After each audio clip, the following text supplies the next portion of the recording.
আম্মা আম্মা কি রে বাবা, কি হয়েছে? ডাকাডাকি করতেছিস কেন?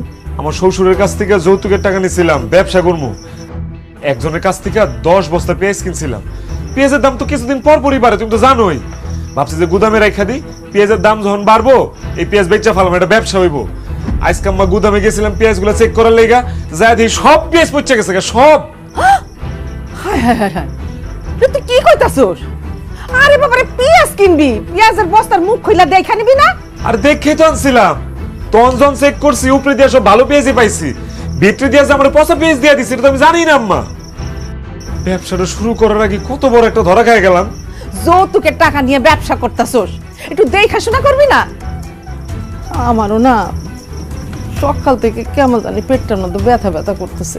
কি কও, তোমার আবার পেট ব্যথা করতেছে কেন? ওই যে কালকে রাত্রে বাজার থেকে গরুর মাংস নিয়ে আসলি না, ওইটা আজকে সকালে রান্না করছিলাম, রান্না করে খাইছি। তারপর থেকে না পেটটার মধ্যে যে কি ব্যথা শুরু হয়েছে রে বাবা, আমি বুঝতেছি না ঠিক। কি কও তুমি আম্মা? এর আগেও তো বাজারে থেকে গরু মাংস কিনে আনছি, তুমি রান্না করছো, আমি খাইছি, তখন তো আমার কারো পেট ব্যথা করেনি।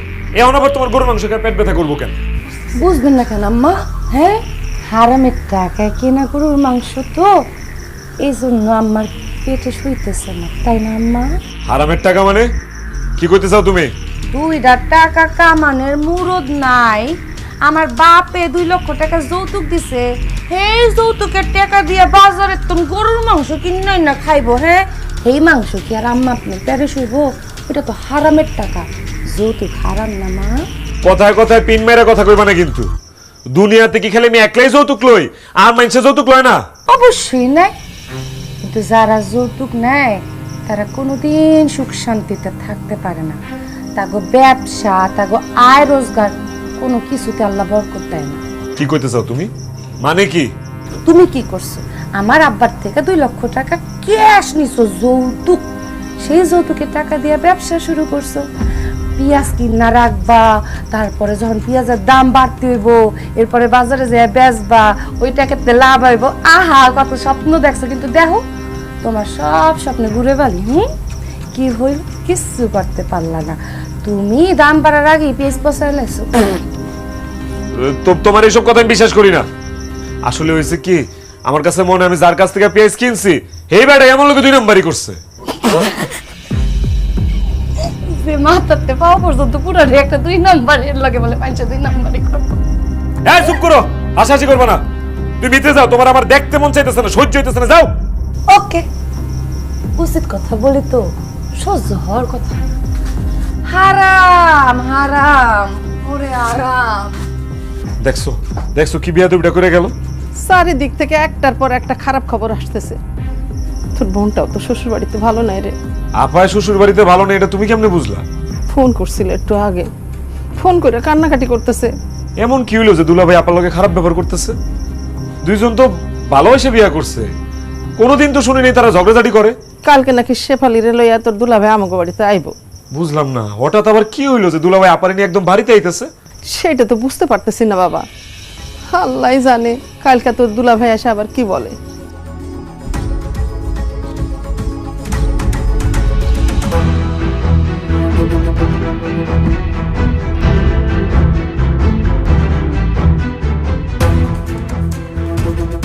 এই, তুমি এক কাজ করো, তুমি তোমার মার বাইরে ডাক দাও, আমি তোমার ঘরের ভিতরে ঢুকুম না, ডাক দাও। মা, ও মা, বাইরে আসো। মানিক, এ মানিক, বাইরে আয়। কি রে মা, জামাই বাবাজি এইখানে দাঁড়ায় আছো কেন? চলো ভেতর চলো। না না না, আমি আপনাকে ঘরের ভিতরে ঢুকুম না। কেন জামাই বাবাজি যাবা না কেন? মানে শেফালি আমার ফোন করে কইছে তুমি নাকি শেফালির সাথে রাগ করে কথাবার্তা কোনো কিছু কও না। এখন তো দেখতেছি আমাগোর সাথেও রাগ করে রইছো। কেন রাগ করে রইছো আমি তো বুঝতে পারতেছি না। বুঝতে পারতেছেন না কি লেগে রাগ করছি? আপনি আর আপনার পোলা মিলা আমার লগে বেইমানি করছেন, এই লেগে রাগ করে আছে। আমি আর আমার মা মিলে আপনার লগে বেইমানি করছি? আমরা আবার আপনার লগে কি বেইমানি করলাম? তুমি বিয়ে করছো সেটা আমারে জানাও নাই, আমারে শুনতেছে মাইশের থেকে। আচ্ছা ঠিক আছে, প্রয়োজন মনে করো না এই জন্য জানাও নাই, আমি কোনো দুঃখ পাই নাই। কিন্তু আমি শুনলাম তুমি বিয়ার সময় নগদ 2 লক্ষ টাকা ক্যাশ নিছো, একটা মোটর সাইকেল নিছো, একটা মোবাইল নিছো, ফার্নিচার নিছো, এগুলো যৌতুক নিছো না? হ্যাঁ, যৌতুক নিছি, কিন্তু এটার সাথে আপনার লগে বেইমানি করার সম্পর্ক কি? সম্পর্ক আছে বলে তো রাগ করতেছি। তুমি বিয়ে করার সময় তোমার শ্বশুর বাড়ি থেকে এক গাদা যৌতুক নিছো কেন? আমি যখন তোমার বোনকে বিয়ে করছি আমার তো একটা সুতাও দাও নাই। আপনি আর আপাতত ভালোবাসা বিয়ে করছেন, তাছাড়া আপনারা যখন বিয়ে করছেন তখন তো আপনি আমাদের কাছে কিছু চান নাই, সেজন্য আমরাও দেই নাই। শোনো মানিক, তুমি তোমার শ্বশুর বাড়ি থেকে যৌতুক হিসাবে ঠিক যা যা আনছো আমারও ঠিক তা তা যৌতুক হিসেবে দিবা, তা নাইলে তোমার বোনের লগে আমি সংসার করুম না। এইসব কথা আপনি কি কইতাছেন? আমার ভাই তো ল্যাংড়া মায়া বিয়ে করছে, এর লেগে হারে যৌতুক দিচ্ছে। আমি তো আর ল্যাংড়া না, আপনি যৌতুক চাইতেছেন কেন আমার জন্য? আচ্ছা ঠিক আছে, তুমি যেহেতু লেঙ্গা না তাহলে তোমার বাইরে একটা ডিসকাউন্ট দিলাম। আমার মোবাইল লাগবো না, হুন্ডা লাগবো না, ফার্নিচার লাগবো না, কিছু লাগবো না। তোমার বাইরে কও আমার নগদ 2 লক্ষ টাকা ক্যাশ দিতে। বাবা তুমি তো জানো মানিকের বাপ যখন মইরা যায় তার চিকিৎসা করানোর জন্য মানে জমি জমা জায়গা সম্পত্তি যা ছিল সব কিছু বিক্রি করে দিছি। আমাগো কাছে তো এখন আর টাকা নেই বাবা, এত টাকা মানে 2 লাখ টাকা কই থেকে আমরা এখন দিব? কোত্থেকে দিবেন সেটা তো আমি জানি না।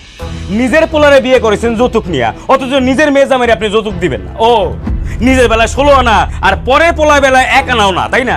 এটা হবে না। আম্মা শুনেন, আমার নগদ 2 লক্ষ টাকা ক্যাশ লাগবে। দুলা ভাই আপনি কি মগের মূল্য পাইছেন? এতদিন হয়ে গেছে আপনি কোন বিয়ার কোনো কিছু কর নাই, আজকে আত খায় কইতেছেন 2 লাখ টাকা দাও যৌতুকের। আমরা আপনার যৌতুক হিসাবে কোনো টাকা পয়সা দিতে পারুম না। কিসের জন্য দিতে পারবেন না? আপনি যদি যৌতুক নিয়ে বিয়া করতে পারেন তাহলে আপনার বোনের জামাই কি লেখা যৌতুক পাইবো না? হ্যাঁ, আর আপনার বোনের জামাই যদি যৌতুক না পায় তাহলে আমার বাপের বাড়িতে যা যা আনছেন অক্ষণ ফেরত দেন, দেন ফেরত দেন। না, আমি কোনো কিছু ফেরত দিতে পারুম না। তাইলে তো হইলই, যদি আমার টাকা ফেরত না দেন তাইলে আপনার বোনের যৌতুকে 2 লাখ টাকা দিয়ে দেন। টাকা না পাওয়া পর্যন্ত উনি এখান থেকে যাইব না। দেন যৌতুকে 2 লাখ টাকা দেন, দেন। আরে বাবারে আমি কই থেকে টাকা দিব? এখন তো আমার কাছে টাকা নাই।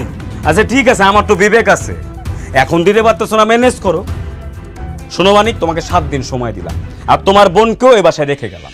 তুমি 7 দিনের মধ্যে টাকা ম্যানেজ করে আমার খবর দিবা, আমি নিজে আইসা টাকা আর তোমার বোনরে নিয়ে যাব। আর যদি ম্যানেজ করতে না পারো, তোমার বোনরে আমি আর কোনোদিন ওই বাড়িতে ফিরে নিয়ে যাব না, কথাটা মনে রাখো। জামাই বাবাজি, জামাই বাবাজি,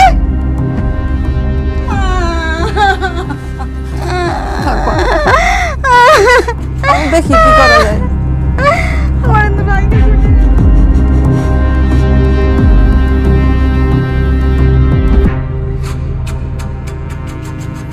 মা, আমি আমার জামাইরে অনেক ভালোবাসি, আমি তোরে ছাড়া থাকতে পারবো না। মা, যেভাবে হোক তুমি টাকার ব্যবস্থা করো। মা, আমার সংসারটা একটু বাঁচাও। মা, আমি যদি আমার জামাই বাড়িতে ফেরত যাইতে না পারি তাহলে কিন্তু আমি আত্মহত্যা করবো। কি কইতাছস? না বই নেই, কথা কইস না। তুই আমার একমাত্র বই, তোর কোনো কিছু হইলে আমি সহ্য করতে পারুম না। আচ্ছা রাখ, আমি ব্যবস্থা করতেছি। 1 টাকা না, 2 টাকা না, 2 লক্ষ টাকা তুই কই থেকে জোগাড় করবি? আমিও তোমার শ্বশুরের কাছ থেকে 2 লক্ষ টাকা যৌতুক নিয়েছিলাম, ওই টাকাটাই আমি দুলা ভাইরে দিয়ে দিই। অসম্ভব ব্যাপার, ওই টাকা তো আমি দিতে দিব না। তোমার বাপে আমারে যৌতুক হিসাবে 2 লক্ষ টাকা দিচ্ছে, সেই টাকা দিয়ে আমি যা খুশি তাই করবো, তাতে তোমার বাপের কি? আমার বাপেরই তো অনেক কিছু। হ্যাঁ, আমার বাপে এই যৌতুকের টাকা দিচ্ছে আমার সুখের লেগা, আমার সংসারে সুখ শান্তির লেগা। তোমার বোনের সংসারে সুখ শান্তির লেগা তো আমার বাপে তোমার যৌতুক দেয় নাই, অতএব তুমি টাকা দিতে পারবা না। শেষ। বৌমা, তুমি তো শুনছো জামাই কি বইলা গেল? যৌতুকের টাকা না দিলে আমার মায়া ডারে আর বাড়িতে নিব না। মাগো, তুমি আমার মায়ের সংসারটারে বাঁচো। তোমার বাপের দেয়া 2 লাখ টাকা আমার মায়ের জামাইরে দিতে দাও। এইসব কথা আমার বইলা তো লাভ নেই। আমার, আপনি যদি আপনার মাইয়া সংসার বাঁচাইতে চান তাহলে আপনার ছেলেরে বলেন কামাই রোজগার কইরা হের বইনের জামাইরে টাকাটা দিতে। আমার বাপে টাকা তো দিব না। চুপ, আরেকটা কথা কবি না। আমি এই টাকাই দুলা ভাইয়ের হাতে গুছায় দিব। তুই কি করবি? তোর সমস্যা কি? কিচ্ছু করবো না, থানায় যায় ছোট্ট করে আপনার নামে একটা নারী নির্যাতনের মামলা করে দিব। এরপরে আমার বাপের টাকা তো দিবেন দিবেন, লগে জেলও খাটবেন। ফাও। না না বাবা, আমার ছেলের নামে তুমি মামলা দিও না। তোমার বাবা যৌতুকের টাকা আমার মেয়ে জামাইরে দিতে হইব না। দেখ না রে বাপ, অন্য কোনো ভাবে টাকার ব্যবস্থা করতে পারিস কিনা। ঠিক আছে।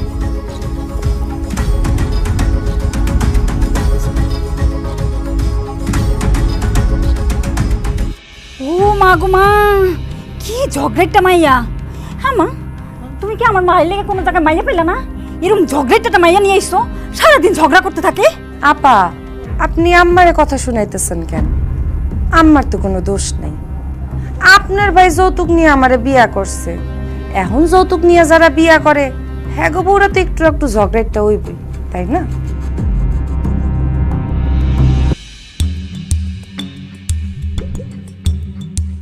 রে মানিক, এত শখ করে একটা বাইক শ্বশুরের কাছ থেকে যৌতুক নিলি, আবার বিক্রি করবে কেন? বিপদে পড়ছি রে, অনেক বড় বিপদ। বিপদে না পড়লে কি ওরকম নতুন হোন্ডা বেচা দেয়? কালকা বাড়িতে বঞ্জামে আইছিল, আপারে রাইখা গেছে, আর যৌতুকের 2 লাখ টাকা দাবি করছে। এই টাকা যদি আমি দিতে না পারি তাহলে আপার লগে সংসার করব না। সেই কারণে হোন্ডা বেচা দিতে বাধ্য হইলাম। দেখ মানিক, যে কোনো নতুন জিনিস কেনার পর তুই যদি ওইটা 1 ঘন্টাও ব্যবহার করস, ওইটা কিন্তু পুরান হয়ে যায়। সেই হিসেবে তোর বাইকও তো পুরান। এখন এই সেকেন্ড হ্যান্ড বাইকের দাম তুই কত চাইতেছস ঠিকঠাক মতো কবি। বাইকের দাম তো আছে 1.5 লাখ। বিপদে পড়া ব্যস্ত হইতেছে, দে তোর আমার 1,20,000 টাকা দে, তাহলে আমি বাইক বেচা দিব। দেখ মানিক, ফাও কথা কোস না, এই বাইক জীবনে 1,20,000 টাকা হবে না। তুই যত বিপদে পড়ছিস, আমরা তোর 80,000 টাকা দিই, বাইক দে দে। বিপদে পড়ছি দেখা এমনি ঠকাইছ না বন্ধুরে। আচ্ছা ঠিক আছে, তগরটাও থাকলো আমারটাও থাকলো, 20,000 টাকাও বাদ দে, 1 লাখ টাকা দে আমার, তাইলে হইব দে। আচ্ছা ঠিক আছে দোস্ত, তোর যেহেতু দরকার 1 লক্ষ টাকা দিয়ে বাইক কিনে নিলাম। দোস্ত, তোরা যে আমার থেকে হোন্ডাটা কিনে কত বড় উপকার করলি আমার, আমি বুঝাইতে পারুম না। যে টাকাটা দে, আমি দুলাভাইয়ের আগে 1 লাখ টাকা দিয়ে আহি, মাথাটা ঠান্ডা করাই। এই কোনো টাকা দেওয়া তো চলবে না। কারি জিগে এই বাইক বেচতেছেন আপনি? আমার বাইক আমি বেচুম, এনে আবার জিজ্ঞেস করার কি আছে? আপনি এই বাইক বেচতে পারবেন না। কেন এই বাইক আমি বিক্রি করতে পারুম না? কারণ এই বাইক আমার আব্বা আপনারে যৌতুক দিচ্ছে। নিশ্চয়ই বাইক আপনারে চালানোর লেগা দিচ্ছে, বেচছে আপনার বোনের যৌতুক দেওয়ার লেগা তো দেয় না। চালান আপনি যত খুশি বাইক চালান, চালায় ঘুরে ঘুরে করে এটা রাস্তায় হালায় দেন, কিন্তু এই বাইক বেচছে আপনার বোনের যৌতুকের টাকা দিবেন, ওইটা হইব না। দেখো, আমি তো বিক্রি করে দেওয়ার জন্য তোমার আব্বার থেকে বাইকটা নেই নাই। এখন যেহেতু বিপদে পড়ে গেছি, দুলাভাই টাকাটার জন্য প্রেসার দিতেছে, সেই জন্য বিক্রি করতে চাইতেছি। বাইকটা আমার বিক্রি করতে দাও। অসম্ভব, আমি বাইসা থাকতে এই বাইক তো আপনারে বেচতে দিব না। আর যদি আপনি আমার কথা ছাড়া এই বাইক বেচতে যান, তাহলে আমি আপনার নামে মামলা দিয়ে দিব। আর আপনারা খারাপ রয়েছেন কি, বুঝতেছেন না যে বাইক বেচা হইব না? যান। ভাবি, আমিও সিদ্ধান্ত নিছি এই বাইক আমি আর কিনুম না। যৌতুক হইতেছে গিয়ে হারাম। যেহেতু এই বাইকটা যৌতুকের, এই বাইকও হইতেছে গিয়ে হারাম। এই হারাম বাইক নিয়ে যদি রাস্তাঘাটে চলাচল করি, আল্লাহ না করুক আমাকে অ্যাক্সিডেন্ট হইতে পারে। দরকার লাগে বাইক চালামু না, তারপরে ওই যৌতুকের দেয়া বাইক আমরা কিনুম না। চল চল বন্ধু, তোর আমি অটো কিনে দেবো।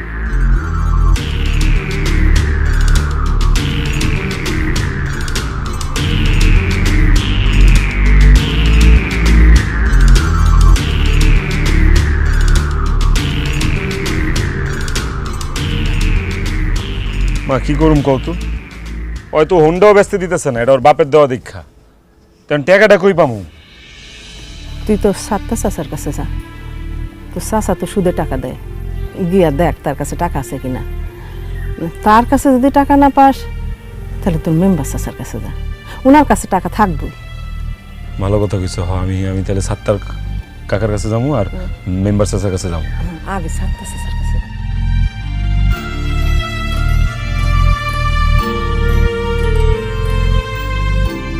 চাচা আসসালামু আলাইকুম। ওয়ালাইকুম আসসালাম। চাচা, একটা বিপদে পড়ে আপনার কাছে আইছি। কি বিপদ? কাকা, আমার 2 লক্ষ টাকা লাগবো, আমার 2 লাখ টাকা ধার দেন।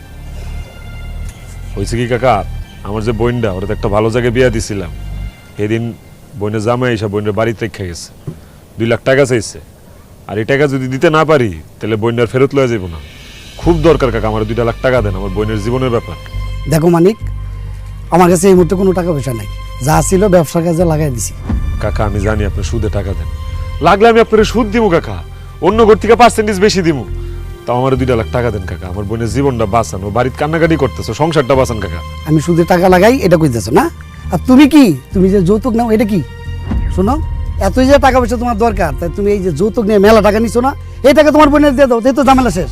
মানুষের কাছে টাকা চাইতে চাইতে অভ্যাস হয়ে গেছে না, যারে পাও তার কাছে টাকা চাও, যাও টাকা নিয়ে যাও, মুডটাই দিছে নষ্ট করে।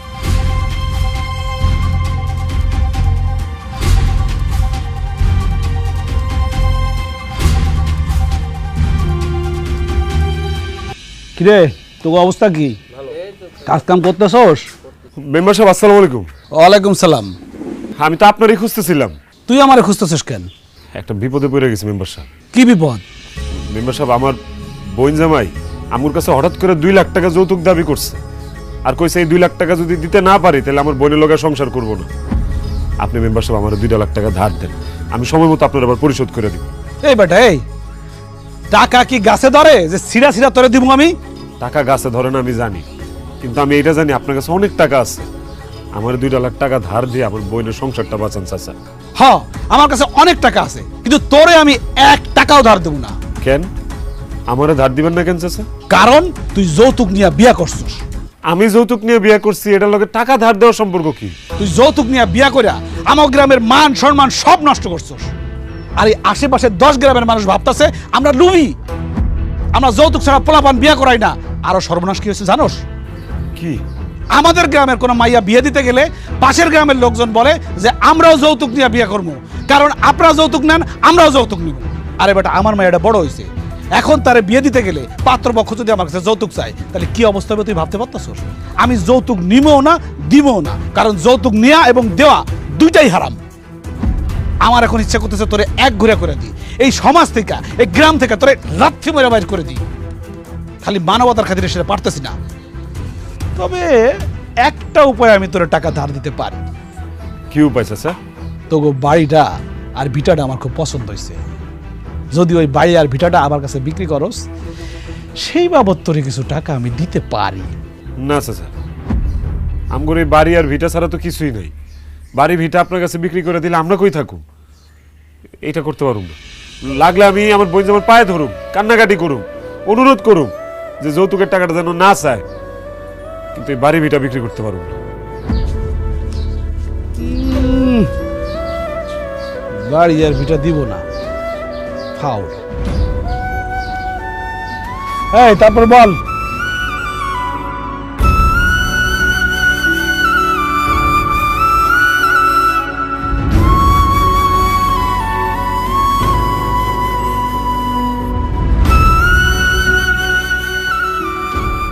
দুলা ভাই আসসালামু আলাইকুম। ওয়ালাইকুম আসসালাম। কি ব্যাপার মানিক, তুমি আমার বাড়িতে আসছো, টাকা নিয়ে আসছো? না দুলা ভাই। তুমি টাকা ছাড়া আমার বাড়িতে আসছো কেন? দুলা ভাই, দুলা ভাই আপনি আমারে মাফ করে দেন দুলা ভাই। আমি অনেক চেষ্টা করছি টাকাটা জোগাড় করার দুলা ভাই, পারি নাই। কার কাছে না চাইছি, কেউ একটা টাকা ধার দেয় নাই দুলা ভাই। আমার বোনরা আপনি বাড়িতে লয়ে যান, আমার বোন আপনার অনেক ভালোবাসে দুলা ভাই, আপনার লেগে সারাদিন কান্নাকাটি করে দুলা ভাই। যতই ভালোবাসো, যতই কান্নাকাটি করো, কোনো লাভ নাই। 2 লক্ষ টাকা না হইলে তোমার বোনকে আমি বাড়িতে আনুম না। ঠিক আছে দুলা ভাই, তাহলে আমি আপনার কাছে মাথা নত করলাম। আমার দ্বারা এই যৌতুকের টাকা জোগাড় করা সম্ভব না। তাহলে হইলই, আমার পক্ষেও তোমার বোনের সাথে সংসার করা সম্ভব না। আমি তোমার বোনকে তালাক দিয়ে একটা বিয়ে করো। আপনি কি কইতেছেন দুলা ভাই? তুমি যখন যৌতুক নিয়ে বিয়ে করো তখন কোনো সমস্যা হয় না, আর তোমার বোনে জামাই যৌতুক চাইলে তুমি দিতে পারবে না। নাটক করো আমার সাথে। আমার তোমার এসব নাটক দেখার সময় নাই। শোনো, আমার খালাতো বোনের জামাই বিদেশে গেছে মইরা। আমার খালু তার মায়ের বিয়ে দেওয়া লেগে পাত্র খুঁজতে, যত টাকা যৌতুক লাগবো তত টাকা দিয়েই বিয়ে করাইবো।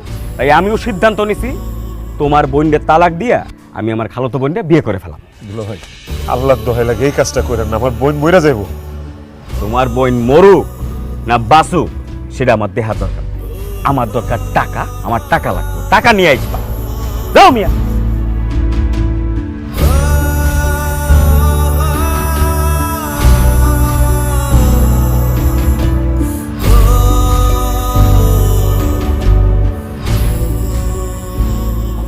চুপচাপ দাঁড়ায় আছো, টাকা জোগাড় করতে পারছো? না, এই কয়টা দিন অনেক জায়গায় ঘুরলাম, বিভিন্ন মানুষের কাছে গেছি, পায়ে পর্যন্ত ধরছি, কেউ একটা টাকা দিয়ে সাহায্য করে নাই, ধার দেয় না। দুলাভাইয়ের কাছে যাই পায়ে ধরছি, পায়ে ধরে অনুরোধ করছি যে দুলাভাই যৌতুকের দাবিটা ছেড়ে দেন। তোর দুলাভাই কি করলো মানে? দুলাভাই কইছে টাকা না পাইলে সে ধরে তালাক দিয়ে আরেকজনের বিয়ে করবো। ও মা, এটা আমি কি শুনলাম? না না, এটা আমি মানতে পারবো না। আমার জামাই আরেকটা বিয়ে করবো, এটা আমি মানতে পারবো না মা। ও মা, তুমি ধরা রয়েছো কেন? তুমি আমার বিষ এনে দাও, আমি বিষ খেয়ে মরে যাই। তুই কি করতেছ? এমন কথা কইস না মা। আমি তোর মা বাইসা থাকতে তোর আমি মরতে দিব? ও মানিক, টাকা জোগাড় করার আর কোনো উপায় আছে? একটা উপায় আছে। কি উপায় বাবা? মেম্বার কাকার আমগো বাড়ির এই জমিটা খুব পছন্দ হয়েছে, সেই জমিটা কিনতে চায়। আমার কইছে সে অনেক চড়া দাম দিয়ে আমগোর কাছ থেকে জমিটা কিনে নিতে পারবো। মেম্বার চাচার কাছে যদি এই বাড়ি ভিটা জমি বিক্রি করে দেই তাইলে টাকার জোগান সম্ভব। তাইলে আর দেরি করিস না বাবা, তুই তোর মেম্বার চাচার কাছে গিয়ে বল আমি ভিটা বাড়ি আর জমি বিক্রি করে দেব। কি কও মা? এই ছাড়া আমার আর অন্য কোনো উপায় নাই। যে কোনো মূল্যে আমার মায়ের সংসার বাঁচাই তুই বল। তুই ভিটা বাড়ি যা আছে সব কিছু বিক্রি করে দে বাবা। না আম্মা থাক, আপনি কই ভিটা বাড়ি বেসন লাগবো না। এই ভিটা বাড়ি বেচা আপনি এই বয়সে কই যাবেন, কেমনে থাকবেন? আপনি রাস্তায় রাস্তায় থাকবেন, আমার স্বামী রাস্তায় রাস্তায় থাকবো? এইটা তো হইতে পারে না। তাছাড়া বাপ দাদার ভিটা বাড়ি আজ ছাড়া হইলে কেমন লাগে সেটা আমি বুঝি। আমার আব্বাও তো আমার যৌতুকের টাকার লেগা আমার বাপ দাদার ভিটা বাড়িটা বন্ধক রাখছে। আমার আব্বা সেদিন অনেক কষ্ট পাইছে, ওই কষ্ট আমি আপনাকে পাইতে দেব না। অনেক এক কাজ করো, আমার আব্বা যে তোমার টাকাটা দিছে ওইটা দিয়ে দাও, আর ওইটা যদি খরচ হয়ে যায় তাহলে ওই হুন্ডা বেচ চালাও। আর ওইটা তো যদি না হয় তাহলে আমার কাছে কিছু গয়না আছে, আমি ওটি দিতাছি, ওটি বেচতা তুমি তোমার দুলাভাইয়ের টাকা দাও, ভিটা বাড়ি বেচ।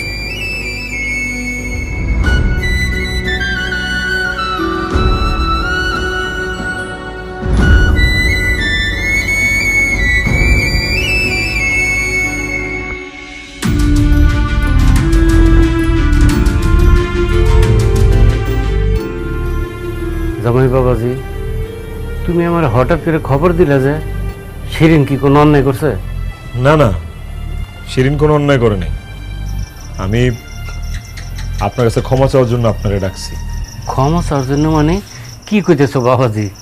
তুমি তো আমার সাথে কোনো অন্যায় করো নাই, ক্ষমা চাইবে কেন? আমি আপনার কাছে অনেক বড় অন্যায় করছি। আপনি একজন অসহায় মেয়ের গরিব বাবা, আপনার মতো একটা অসহায় মানুষের কাছে আমি যৌতুক দাবি করছি, জোর কইরা প্রেসার দিয়া সেই যৌতুক আপনার কাছ থেকে আদায় করছি। একজন অসহায় বাবার কাছে যৌতুক দাবি করলে তার কতটা কষ্ট হয়, কতটা মানসিক অশান্তি হয় সেটা আমি বুঝে গেছি। আমার বোনের জামাই আমার কাছে যৌতুক চাওয়ার পর অসহায়ের মতো আমি মানুষের দ্বারে দ্বারে ঘুরছি, মানুষের কাছে টাকা ধার চাইছি, কেউ আমার একটা টাকা ধার দেয় নাই, দূর দূর করে তাড়াই দিছে। যৌতুক নিয়ে বিয়া করার পর আমার কাছে বাইক ছিল, দামি মোবাইল ছিল, ফার্নিচার ছিল, ঘরে ক্যাশ টাকা ছিল, কিন্তু মনের মধ্যে কোনো শান্তি পাইনি আমি আব্বা। যৌতুকের টাকা দিয়ে বাজার থেকে ভালো ভালো খাবার নিয়ে আইছি, আম্মায় রান্না করছে, আমি খাইছি, কিন্তু এই খাওন আমগোর পেটে সহ্য হয় নাই। যৌতুকের টাকা দিয়ে ব্যবসা করলাম, সেই ব্যবসাতেও ধরা খাইলাম, লস খাইলাম।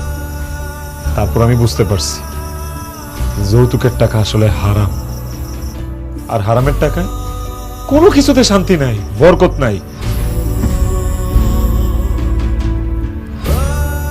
এই নেন আপনার বাইকের চাবি, এই যে আপনার মোবাইল, আর এই যে আপনার টাকা। আপনি আমার আরো যা যা দিচ্ছেন আমি আপনার সব ফেরত দিয়ে দিব আব্বা, আমি কিচ্ছু চাই না। আপনি খালি আমার মাফ করে দেন আব্বা, আমার উপর কোনো ক্ষোভ রাখেন না, কষ্ট রাখেন না, আর আমার লেগে দোয়া করেন আমি যাতে শিরিনে নিয়ে সুখে শান্তিতে সংসার করতে পারি। বিয়া সাহেব, আমারে মাফ করে দেন। আপনার কাছে যৌতুক চাই আমি অনেক বড় অন্যায় করছি। আমার মেয়ে জামাই যখন আমার কাছে যৌতুক চাইছে তখন আমি খুব পরিষ্কারভাবে বুঝতে পারছি যে আপনার কাছ থেকে যৌতুক নেওয়া আমার একেবারেই উচিত হয়নি। বেআইন জামাই বাবাজি, তোমার উপর আমার কোনো রাগ, গুসা, অভিমান কিচ্ছু নাই। তুমি যে তোমার ভুল বুঝতে পারছো তাতে আমি অনেক খুশি। যারা যৌতুক চায় তাদের জন্য আল্লাহ তাআলা তাদের বিবেককে জাগ্রত করে দেয়। এই যে হুন্ডা, টাকা, মোবাইল, এগুলো আমি তোমার উপর খুশি হয়ে দিছি, তুমি এটি রাখো বাবা। না না না না আব্বা, আমি আর কিচ্ছু চাই না, আমি খালি আমার শিরিন রে চাই। যেন আমার যে কি খুশি লাগতেছে, কি গর্ব হইতেছে তোমার নিয়া। এরকম একটা মানুষই তো আমি আমার জীবন সঙ্গী হিসেবে চাইছি, এরকম একটা শ্বশুর বাড়ি আমি চাইছি। বিশ্বাস করো, আমি যে এতদিন খারাপ ব্যবহার করছি এই জন্য করছি যাতে তুমি একটু বুঝো যৌতুক হারাম, যৌতুক সমাজের একটা মরণ ব্যাধি। বাংলাদেশে প্রতি বছর কত মাইয়ার জীবন এই যৌতুকের কারণে নষ্ট হয় তুমি জানো? কত মাইয়ার বিয়া হইতেছে না এই যৌতুকের কারণে, কত মাইয়ার সংসার করতে পারে না এই যৌতুকের কারণে। জানো আমাদের দেশে প্রতি বছর কত হাজার হাজার মেয়ে যৌতুকের কারণে মারা যায়? বিনা কারণে হাজার হাজার মেয়ে স্বামী সংসার হারায় শুধুমাত্র এই যৌতুকের কারণে। আর যারা যৌতুক দিতে না পারেও সংসার করতেছে, স্বামী শ্বশুর বাড়ির লোকজনের কাছে দিন রাত 24 ঘন্টা কত অত্যাচারিত হয় জানো তুমি? যৌতুকের কারণে কত অসহায় বাবা নিজের মায়ের বিয়া দিতে না পাইরা কষ্টের দিন কাটে তুমি জানো? তো মাইয়া মানুষের বিয়ার বয়স পার হয়ে যেতেছে, অথচ এই যৌতুকের কারণে কারো বিয়া হইতেছে না। যৌতুকের কারণে কত মেয়ে তার যোগ্য অনুযায়ী স্বামী পাইতেছে না। আসেন আমরা সবাই মিলে যৌতুকরে না বলি, আপনি আপনি আমি আমরা সবাই মিলে যদি যৌতুকরে না বলি তাহলে একটা মরণ ব্যাধি সমাজ থেকে যাইব গা। আসেন যৌতুকরে না। শেফালি, তুমি এনে কেন আইছো? যৌতুকের টাকা নিতে আইছো? ভাই মা, সে আমার সাথে সংসার করুক বা না করুক, একটা যৌতুকের টাকাও তারে দিবা না। ভাবি তো ঠিকই কইছে, আমাদের যৌতুকরে না কইতে হইব। এই দেশ ও সমাজের নারীর শান্তি প্রতিষ্ঠা করতে হইব। না না শেফালি, আমি যৌতুকের টাকা নিতে আসি নাই, আমি তোমারে নিতে আইছি। কারণ আমি বুঝতে পারছি আমি যদি আমার শ্বশুর বাড়ি থেকে যৌতুকের টাকা নেই তাহলে দুদিন পরে আমার বোনের বিয়েতেও আমার যৌতুক দেওয়া লাগবে। আর তাছাড়া যৌতুকের টাকা নিয়ে কেউ কোনোদিন সুখী হইতে পারে না, ভালোও থাকে না, আর ওই টাকা দিয়ে কিছু করতেও পারে না। আমার যৌতুকের টাকা লাগবে না। চলো চলো শেফালি, বাড়ি যাই, আমার টাকা লাগবে না। দুলো ভাই, এই যে এখন আপনি আমার দুলা ভাইয়ের মতো কথা বললেন, তাইলে আজকে থেকে আমাদের সবার স্লোগান একটাই, যৌতুককে না বলুন।